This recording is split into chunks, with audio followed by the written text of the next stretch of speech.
I'm Chris. I'm Sandy. And this is Parenting Autism.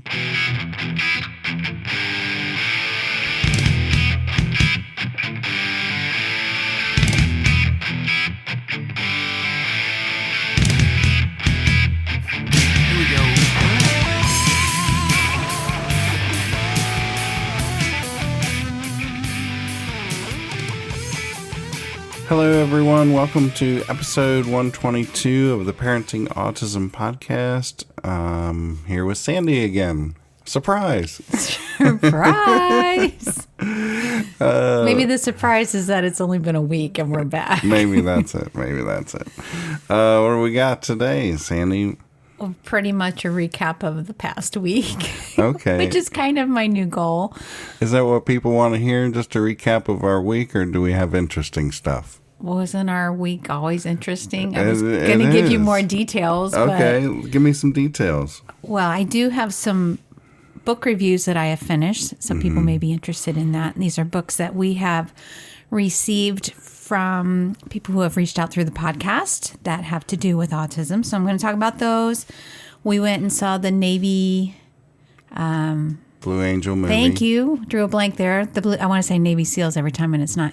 The Blue Angels movie. So we can talk about that a little bit. And Bryce really loved that. And we really got back into the groove of school this week. So I was going to talk a little bit about that. And we got to talk about our YouTubes.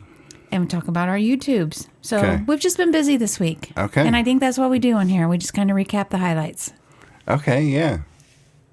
I want, the listeners to know what they're in for. So they can buckle up. Or turn it off. Whichever. Well, there's always surprises, so I wouldn't turn it off. But anyway. You never know when Bryce is going to pop in. Yeah, and you never know when I'm going to remember something I didn't write down. But. That's true. All right, what do you want to start with? Well, we'll start with the reviews, if that's okay. Sure. The book reviews. The book reviews. So. Speaking of reviews, if you want to leave a podcast review, we'd appreciate that. You can just go on to wherever you listen to podcasts and see if you're able to leave a review. I know you can on Apple, but I'm not sure about the other ones. Yeah, we learned there's a couple that you can't. Yeah, or we don't get notified and we don't know. Yeah. Okay, so I have here Your True Self is Enough by Susanna Peace Level.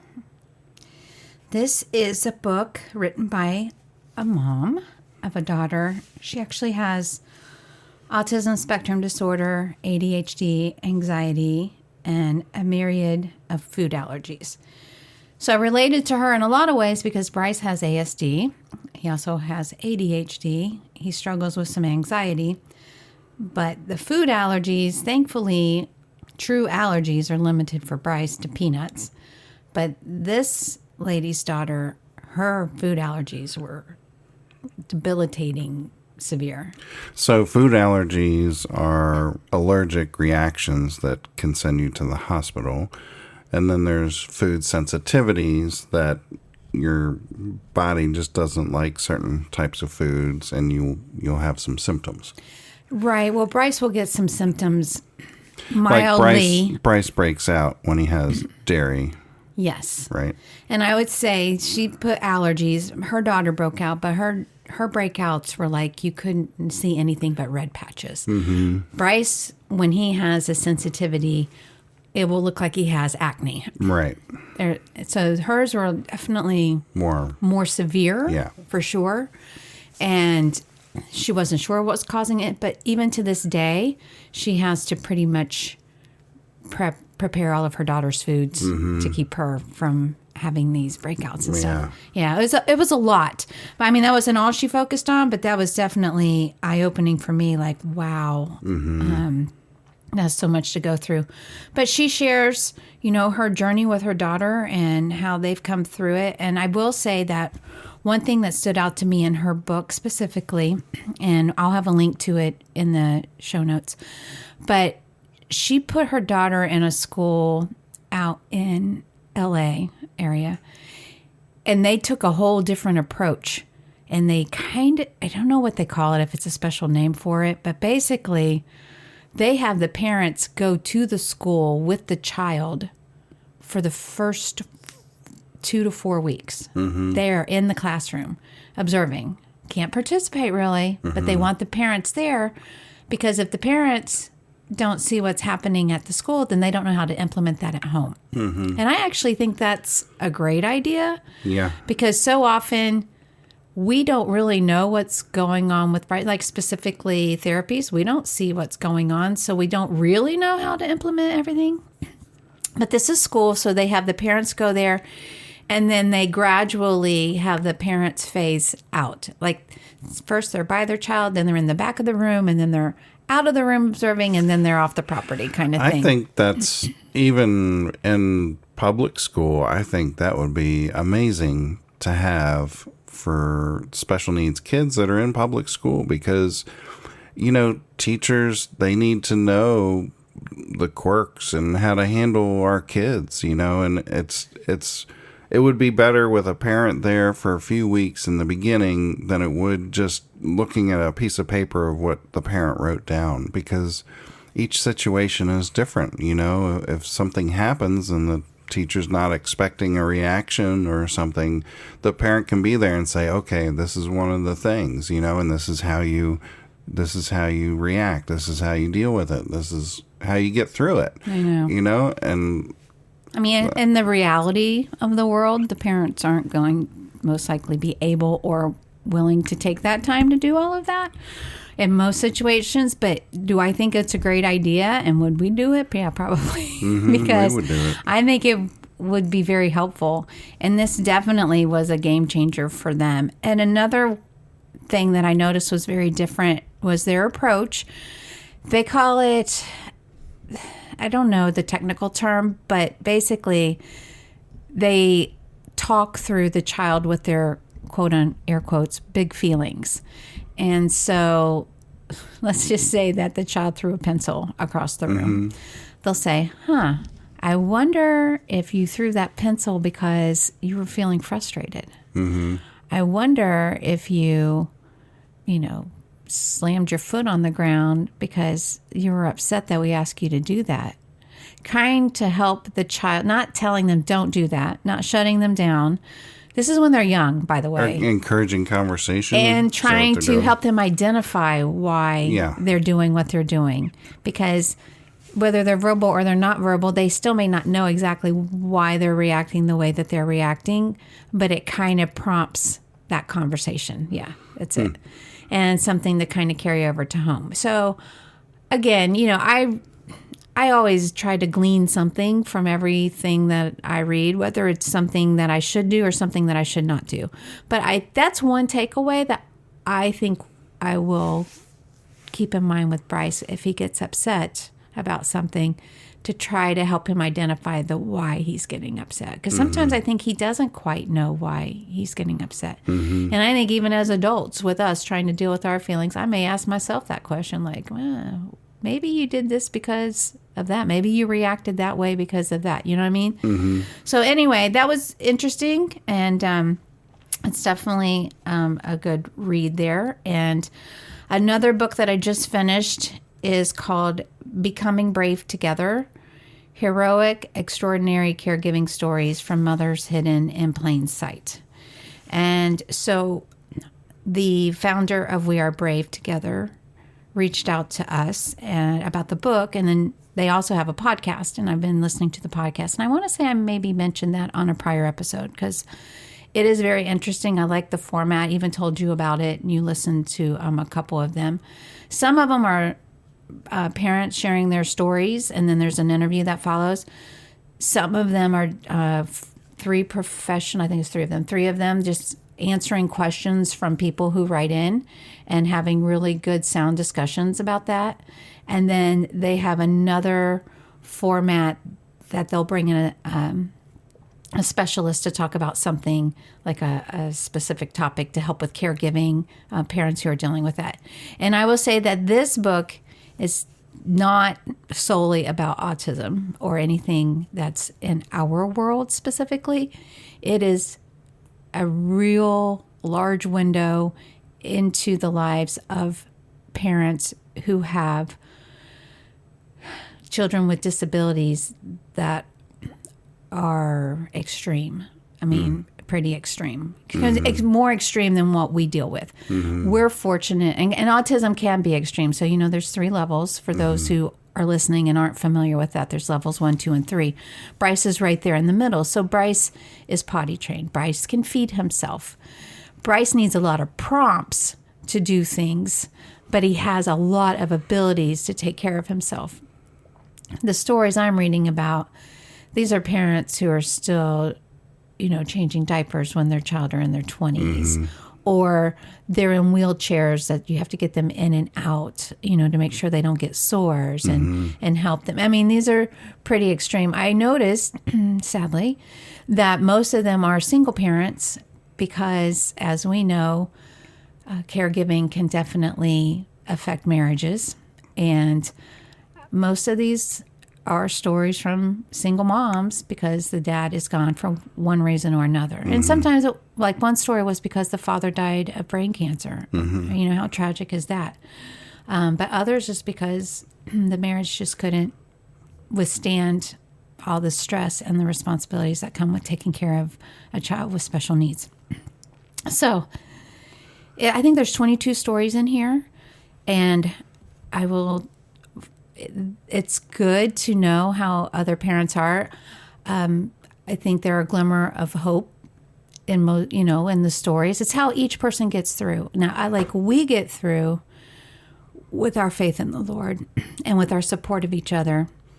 And, having a support group of other parents is helpful too for people who get it. And a lot of people in this book talk about that, how they found their people, Some have different faiths than we have, so they found their strength in different ways. But that's why we're here to kind of share how we get through our journey. And I think that's how people relate to us. I think you have another level of hope when you know that God is there with you, right? Without God, then there's less hope, in my opinion. It's like, if we didn't have God with us through this, I think we would be in a lot different situation right now. I mean, it was just, I don't know. And for me, I feel like it's not just having God, but it's like having this relationship with Bryce's creator. That's really the comforting aspect for me, because he was created for a reason, the way that he is. We all are. But I'm just talking specifically for Bryce. So it's like, if I want to know, if there's a manual and you're trying to understand how to operate something, you kind of go to the person who created whatever it is you're trying to maneuver or work, right? You read the instruction manual. Right. Yeah. So God is our creator, and God did create Bryce. And God knows how his brain works, why his brain works the way that's different than the way our brain works.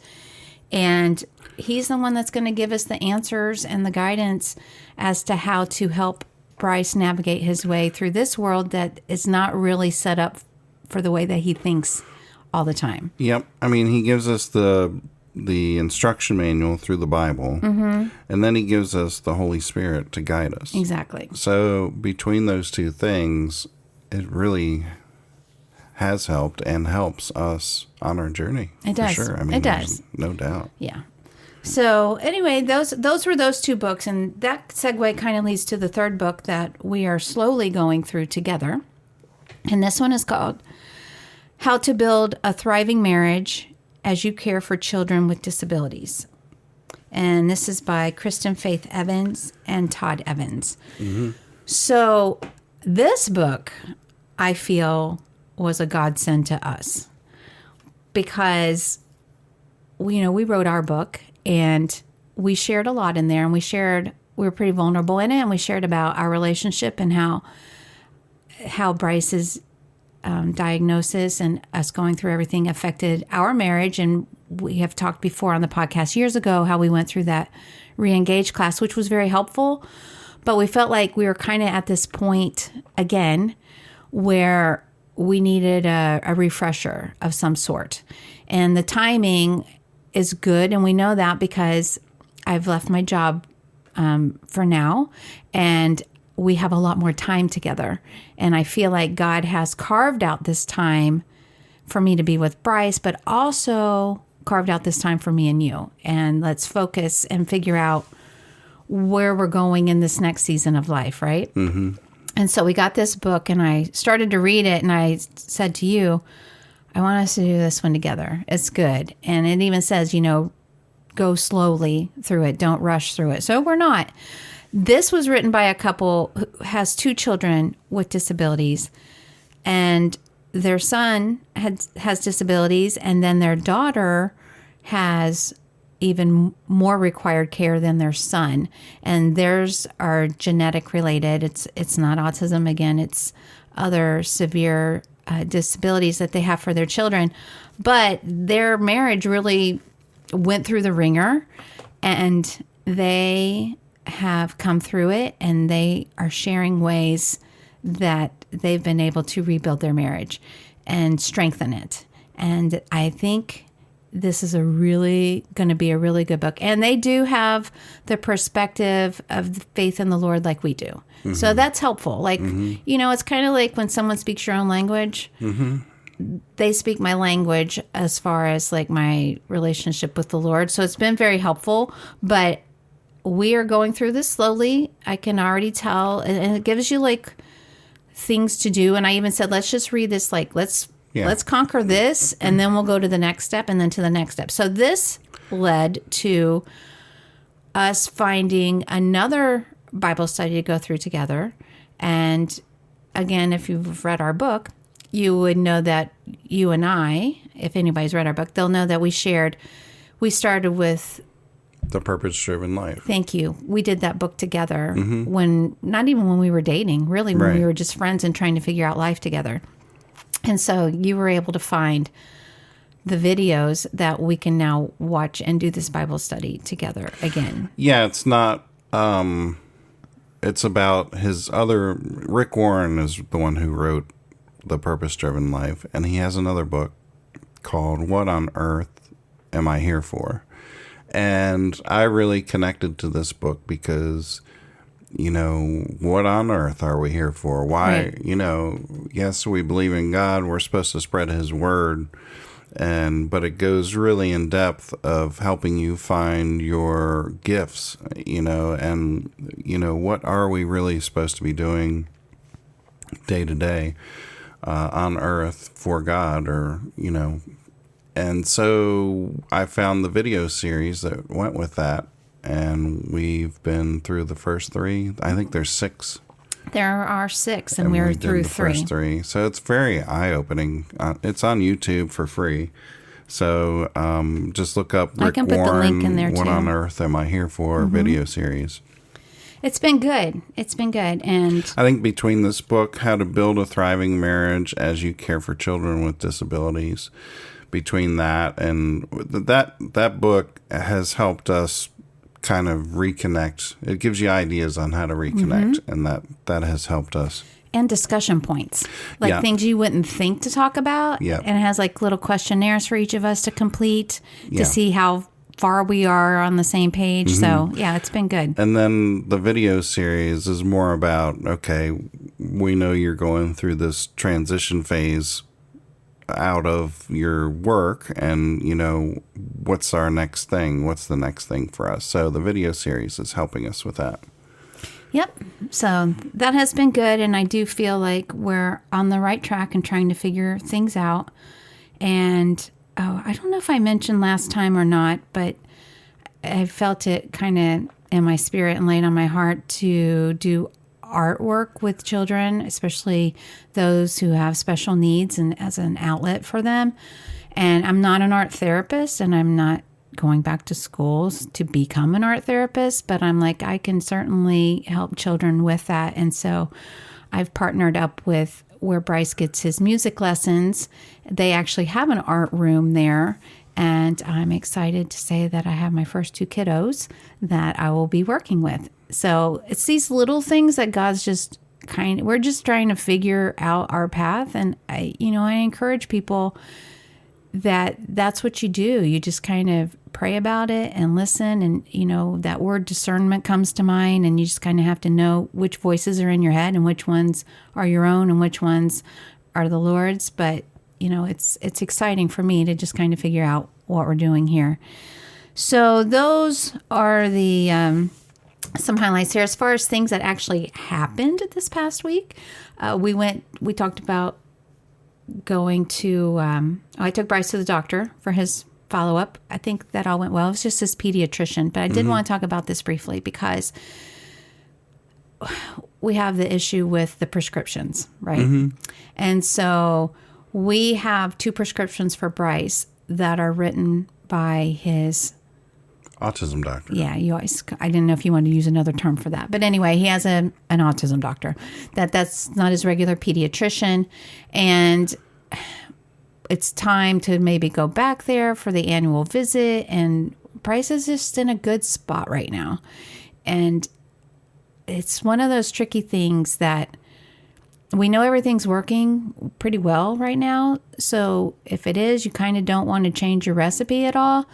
However, for us to go and see that doctor to get these 2 prescriptions refilled, it's cost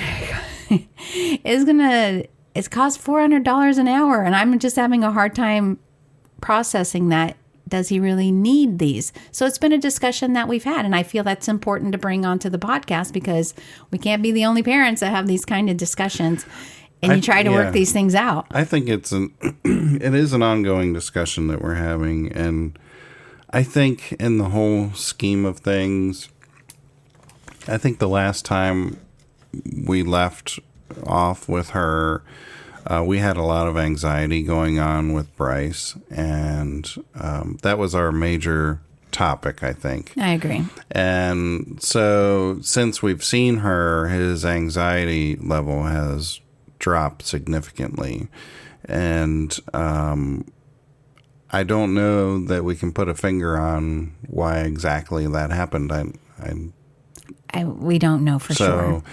But anyway, these 2 prescription, I did ask you, are these supposed to be for anxiety? That was my key question, and the answer was no. No, they're for language. So I guess I personally feel, and we haven't really talked about this, so this is breaking news, but I personally feel that we need to go back to her one more time, just to say, hey, we're in a good place. We don't feel like, unless there's a big reason why she feels like we need to continue on with her, that, we're in a good place. Can you just refill prescriptions for us, going forward, without being seen, or having a longer span between being seen, or shorten the visit time to where it doesn't, it's a significant amount. But if you think about it, over his lifespan, it's not a significant amount, right? Well, I understand that. And if it's impacting his life in a significant way, we have to consider that. And if I thought that was really, again, if these were for anxiety, then what's $400 to keep Bryce in a good place? But when I don't really feel they're for that reason, and I feel like his language is really good right now, and, my suggestion was that, because one of them is the B12 shots, that we finish up the B12 shots, and I think he only has a few left, and then the other one is the leucovorin, that when he's taking that twice a day now, we could scale that back to once a day, and then we could phase that out, and then we could see if there are any changes with him. And then if there are, then it would be apparent to me that then when we need to go back to her. Right. And that's your view. I know. Right? And my view is, your view is, if we take the prescriptions off and we see regression, then obviously we need to put them back in. And I agree with that. But there's a big but here, is if we remove them and do not see any regression, but in reality it was helping him, and he has more progression to achieve with these prescriptions. Like, without them, would he be able to achieve more language that he's going to achieve? Like, I hear what you're you know saying, what I'm saying? but I Like, do. You don't know You're what you thinking don't I might know. be limiting him. Well, and the doctor can explain it better to us as far as, okay, he needs these because of XYZ. He has a process in his body that's not working correctly, and these 2 prescriptions are filling that gap. So if we stop the prescriptions and his body is not working efficiently, then where's that going to leave us? He might not regress, but he might not progress as much as if he did have these. So that's I think where we're we're on at. to, yeah. Stay tuned for part B. Yeah, because I'm Part not, 2. I'm not feeling it, so Yeah, we'll see. So anyway, that's kind of what's going on there. But the doctor, I did ask his pediatrician if he would write them, and he's like, "Oh no, I can't do that." Yeah. And I told him I respect that. I mean, it's your signature on it, and if you haven't seen studies that support it, that's fine. listen, I had to ask. A lot of doctors that, I don't want to say treat autism, but help with autism, they can write prescriptions off label, and they find and have found that certain prescriptions, certain drugs help kids with autism in ways that they weren't meant to, or weren't discovered to help, right? So let's say there's a cancer medicine that was approved by the FDA for cancer, right? That's the leucovorin. That was for cancer, he said. Okay, yep. So it'll change something else in the autism body that benefits the child, right? So, yeah. I know, it's complicated. It's complicated. We're not chemists, but And the doctor can explain it all, but I don't know if we'll be seeing the doctor now. I don't either. We'll figure it out. If Bryce and I aren't home one day when you come home, we could be seeing the doctor. Yeah, well, we can talk further. Anyway, So, other highlights of the week. Oh, did you want to talk about the Blue Angels movie? it was excellent. I would highly recommend it. It's rated G. It's at IMAX, and it was great on the big screen. It talks about how they train pilots, how they train all winter long, and then they do their summer schedule, and that the pilots are only with the Blue Angels a couple of years, and then they move back into regular service. So yeah, I think it was great. They I do introduced too. the first new woman pilot for the Blue Angels, Which says she's flying right now. and she's flying right now. So it was very, very enlightening about the Blue Angels. So if you have anybody out there interested in airplanes or flight or air shows, I highly recommend it. I agree. And for me, I told you I will look at it from a whole new perspective now. So yeah, it was really good. And then I also took Bryce to do some sewing.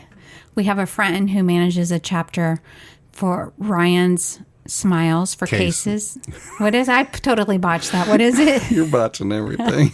Ryan's Case for Smiles. Thanks. Sorry, Marilyn. So basically, they sew pillowcases for kids that are in the hospital Yes. that are going to be there a while, and they're very fun pillowcases, uplifting superheroes, Sea turtles. all kinds of all different designs. things. Yeah. And they have a team in her chapter that sews all these pillowcases, and once they get a big bunch of them, they deliver it to the hospitals, and the hospitals love it, and the kids love it. They do. It's a nice group of volunteers there, and I knew Bryce would enjoy it because he likes anything that's mechanical. So he was very intrigued with the sewing machines and the stitchers, and they had a very fancy steam iron, so he liked that as well. But we had a really good time, and when we got there, he said he wasn't really sure what we were doing, and he said, "Well, how long do we have to be here?" And I said, "Well, we can be here as long as you want, but they close at 3. It ends at 3, but however long you let me know." And then we got in there, and he saw the machines, and Marilyn set him right up on the stitcher, and he did his first test there, practice, and he said, "Can we say 24 hours?" So I'm like, okay, I think he's good. Yeah, he really, really did enjoy that, and we stayed till 3:00. Yeah. We stayed until it was over, and that's really great for him to have his attention on something else. 100% for that long. And we got there at 11:30. Yeah, so, that's terrific. Yeah, it was like 3.5 hours. So it was good. So that was really great. And they really are a great charity. And I know I botched their name. And again, I apologize. It's early in the morning. I can't think well. But I will put a link to that as well so that people can look into that. And you can see if there's a chapter in your area. And, it's a great way for community service and to give back. So that was good. I had mentioned we had a great week of school. Bryce asked if he could have Bible class again. So I did order the next grade for him. And so I'll put a link for that as well. So if there's any parents who are homeschooling, or even if you do regular school and you want to teach your child Bible in addition to the school, public school education, it's been really good. You found first grade for him, which was the right level for him because Bryce isn't really keen on doing a lot of writing, but he has to do a little bit with that. And now we're in grade 2. And so we started that off, and he really loves it and asks for it, and he's very excited about that.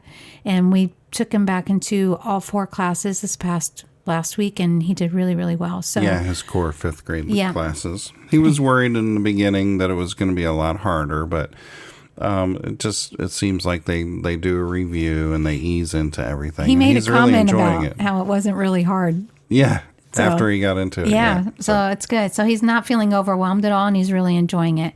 So we had a really good week of school. One other little thing that I noted, which is kind of cute because it's Bryce. So when we were in the doctor's office, they had Minion decals on the walls. And he's like, "What's those?" And I said, "Oh, those are Minions." And so Bryce has not watched any of this Despicable Me movie, so he wasn't familiar with the Minions. And so he's like, "Oh, well, I want to see those." I'm like, "Well, they have movies about them." "Oh, okay." So then the same day, we go to the Blue Angel movie, and there was a preview for the Minion movie that's coming out this summer. So Bryce yells in his full force voice, "I want to see that movie." So we're like, everybody in the theater was laughing. So he's like, "I need to watch those movies so I can be ready for the one in the summer." Okay.